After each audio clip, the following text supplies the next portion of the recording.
ಗುರುಗಳು ಅದನ್ನ ಹೇಳ್ಯಾರ. ಅವ್ರು ಉಪವಾಸ ಮಾಡ್ರಿ ಅಂತ ಹೇಳ್ಯಾರ. ಏಸ್ ಮಂದಿ ತಿಳಿದೈತೋ ಗೊತ್ತಿಲ್ಲ. ನಮ್ಮಲ್ಲಿ ಉಪವಾಸ ಅಂದ್ರೆ ಇನ್ನೂ ಅರ್ಥನಾಗಿಲ್ಲ ಜನರಿಗೆ.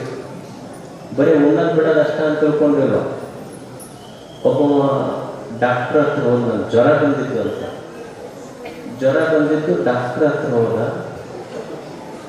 ಡಾಕ್ಟ್ರು ಪತ್ತೆ ಮಾಡ್ಬೇಕಾಗತ್ತಪ್ಪ. ಏನು ಪತ್ತೆ ಮಾಡಿ? ಇಲ್ಲ ಭಾಳ ಜ್ವರ ಐತೆ ಅಂದರೆ ಪತ್ತೆ ಮಾಡಬೇಕು. ಏನು ಪತ್ತೆ ಮಾಡಬೇಕು ಸರ್? ಏನಿಲ್ಲ, ಬೆಳಗ್ಗೆ ಮತ್ತು ರಾತ್ರಿ ಇದು ಗುಳಿಗೆ ತಗೋಬೇಕು.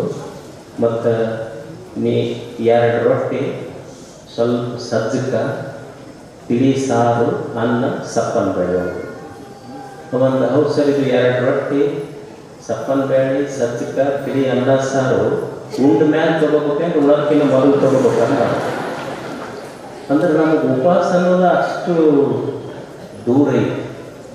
ಇದನ್ನೆಲ್ಲ ಇಟ್ಕೊಂಡು ಪೂಜ್ಯರು ನಿಮಗೆ ಆರೋಗ್ಯದ ಬಗ್ಗೆ, ಉಪವಾಸದ ಬಗ್ಗೆ, ಈಗ ಹೊಸ ಉಪವಾಸ ಬಂದೈತಿ, ನಿಮಗೆ ಗೊತ್ತೈತಿ, ಡಿಜಿಟಲ್ ಫಾಸ್ಟಿಂಗ್ ಅಂತ. ಈಗ ಊಟ ಬಿಟ್ಟದ ಉಪವಾಸ ಅಲ್ಲ.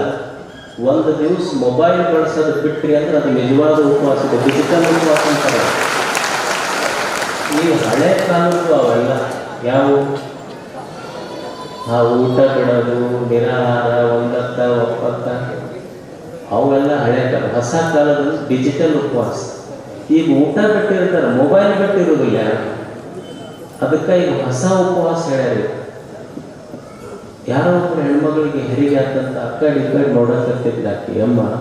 ಅವ್ರು ನರ್ಸ್ ಕೇಳಿದ್ರೆ ಇಲ್ಲೈತೆ ಅವ್ರು ಕೂಸು ಹುಡುಕಕತ್ತೀರಿ. ಕೂಸಲ್ರಿ, ಮೊಬೈಲ್ ಹುಡುಕಕತ್ತಿಲ್ಲ. ಡಿಜಿಟಲ್ ಉಪವಾಸ.